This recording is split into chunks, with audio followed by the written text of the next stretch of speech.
Okay, so you want to talk about finding wisdom in the most unexpected places. Always up for that. Where are we headed? Well, we're taking a deep dive into a children's book this time. The Adventures of Hiro and Victor, The Legend of the Rainbow Bridge. Oh, interesting. I remember that one. It's about a boy and his dog, right? Yeah, Victor and his furry pal Hiro. And on the surface, it's all talking animals and a magical town called Rainbowsville. But at its core, it's a surprisingly moving story about dealing with loss and the incredible bond we share with our pets. I see where you're going with this. Those themes resonate no matter how old you are. Loss, love, loyalty, universal stuff. Exactly. And the book doesn't shy away from the tough stuff either. See, Victor's grieving the loss of his grandmother, and he's clinging to the legend of the Rainbow Bridge for comfort. You know, the idea that when pets pass away, they cross over to this beautiful place where they wait to be reunited with their humans. Yes, I've heard of this. Very touching. It's no wonder that legend has endured. It offers a sense of hope, a way to cope with the pain of losing a beloved animal companion. Right, but here's the thing. Victor's a bit of a budding scientist. He's got this analytical mind, so he's not content with just believing the legend. He sets out on this quest to uncover the truth about the Rainbow Bridge, and that journey leads him through some pretty wild trials. Trials, huh? Yeah. That sounds intriguing. What kind of trials are we talking about? Well, the first one, it's a doozy. Picture this, the suspended bridge.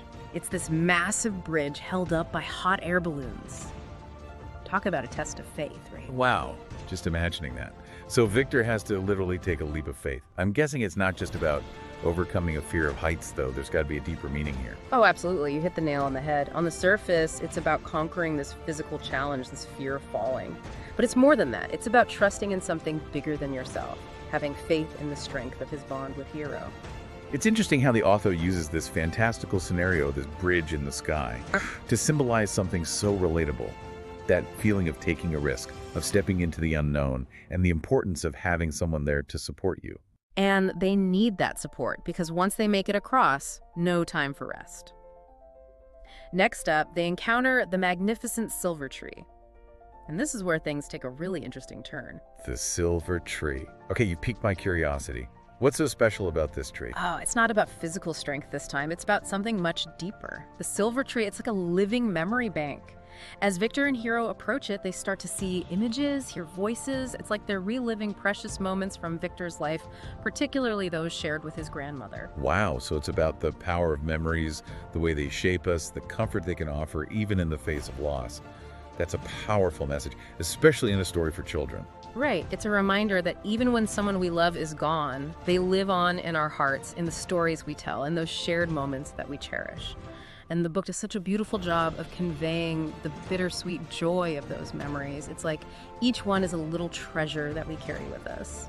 It makes you realize that sometimes the most valuable things we possess aren't material possessions, but those intangible connections, those moments that become etched in our hearts. And just when Victor thinks he's got a handle on things, bam, he finds himself in the labyrinth of emotions. Uh-oh, the labyrinth of emotions. That doesn't sound like a walk in the park. What kind of chaos are we talking about here? Imagine a maze where every turn brings a new feeling. Joy, sadness, anger, fear. It's sensory overload, the walls shift, colors swirl, and Victor literally has to navigate this whirlwind of emotions. Oh, wow. It's like the author took the abstract concept of our emotional landscape and made it tangible. You can practically feel Victor's confusion, that sense of being swept away by feelings. Something we can all relate to, right? Life throws those emotional curveballs when you least expect it. For sure. And it's in that chaotic labyrinth that Victor realizes he has a choice to make. He's been carrying this magical feather, a gift from his grandmother, and it starts to glow, guiding him toward the path of happiness. Oh, interesting. So it's not just about surviving the emotional roller coaster, it's about actively choosing where to focus your energy. That's a pretty powerful message. Right. It's like the author is saying, look, life can be messy, you're going to experience a whole range of emotions, but ultimately you have the power to choose how you respond. You can get lost in the negativity, or you can seek out the light. That's a valuable lesson no matter your age. We all need those reminders sometimes. Okay, so 2 trials down, 2 to go. This forest of gentle love, tell me more. The forest of gentle love, okay, I'll bite. After that emotional roller coaster in the labyrinth, this sounds like a welcome change of pace. So what's the challenge here? Is it about like hugging trees and befriending squirrels? Well, there's a bit of that. Victor and Hiro, they help a wounded deer feed a hungry bird. Those classic acts of kindness. Okay, so far so gentle. But I'm guessing there's a twist. There's always a twist. You know it. The real revelation comes from Oscar, a color-changing chameleon. Hold on. A chameleon, that's our guide to gentle love. Okay, you got to explain this one. So Oscar, with every act of kindness, his colors, they shift and change, right? And Victor starts to see the connection. It's like the more kindness he shows outwards, the more transformed he feels inside. I'm starting to see where you're going with this. It's like, it's not just about being nice to others. It's about how those actions impact us internally. Exactly. But here's the thing that really got me. Oscar, he challenges Victor to turn that same kindness inward, to be as forgiving of himself as he is of others. Whoa, that's huge. It's so easy to get caught up in self-criticism, to beat ourselves up over our mistakes. But this idea of gentle love, starting with ourselves, Yeah. that's a game changer. Right. It's like the force of gentle love isn't just a place, it's like a state of being, a way of moving through the world with an open heart, starting with how we treat ourselves. And from that place of self-acceptance, we can show up more fully for others. Beautiful. Okay, so 2 trials down, 2 to go. We've faced fears, delved into memories, navigated a whirlwind of emotions, and now embraced self-love. What comes next? Well, Victor and Hiro, they emerge from this forest of gentle love and find themselves in this breathtaking valley. Golden light, rolling meadows, crystal clear streams, the works. Okay, that sounds idyllic, but is it the Rainbow Bridge? Don't leave me hanging here. Almost. But then a voice rings out, clear as a bell. Let me guess, another talking animal. Maybe a wise old owl this time. Even better, the voice identifies itself as the essence of the Enchanted Valley. The essence. Now that's intriguing. It's like, we've got talking animals, magical feathers, but this essence, it's like the story is hinting at something bigger than ourselves, a universal force connecting it all. And Victor, he doesn't miss a beat. He asks the question that's been weighing on his heart. Can our pets truly be reunited with us after death? The million-dollar question. What does the essence say? With zero hesitation, it responds with a resounding yes. Wow. So the book actually confirms it. It doesn't shy away from the idea of an afterlife, a reunion with our beloved companions. And not just any afterlife, but think like a paradise. No pain, no suffering, just pure joy and endless fields to roam. But here's the thing that gets me. The essence says that as happy as the animals are, they miss their humans. They wait to be reunited. Oh, that's both heartwarming and heartbreaking. It speaks to the depth of that bond, the idea that it transcends even death. Totally. And when the humans eventually cross over, it describes this beautiful reunion at the Rainbow Bridge, this crossing over together to be united for eternity. It's a powerful image. It's no wonder this story resonates so deeply with people, especially those who've experienced the loss of a pet. That hope for a reunion, it's incredibly comforting.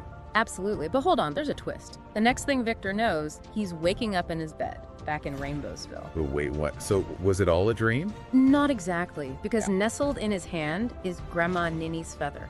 The same one from his journey, now real and tangible. Okay, now that's interesting. It's like a piece of the magical realm brought back to reality. It's like the story is saying that maybe, just maybe, our dreams hold more power than we realize. Right. And remember that magical stone Victor was given at the beginning, the one that started this whole adventure. How could I forget? It was glowing with all those strange symbols. What about it? Well, the story ends with the stone pulsing with light, its symbols glowing even brighter than before. It's like it's hinting at more adventures to come, more truths to uncover. Talk about leaving you wanting more. But, it's a fitting ending, isn't it? Because in a way, isn't that true of life as well? The journey never truly ends. There's always something new to discover, both within the pages of a book and within ourselves. I love that. And we've been so caught up in the world of the story. We haven't even talked about how these insights, these lessons that Victor and Hiro learned, they're not just for kids, are they? Not at all. I mean, think about it. Trust, the power of memories, choosing happiness, self-love. These are things we grapple with at any age. Exactly. So let's shift gears a bit and talk about how we can take those lessons from the adventures of Hiro and Victor and apply them to our own lives. It's like, yeah, we can enjoy the magic of the story, but there's real depth here too.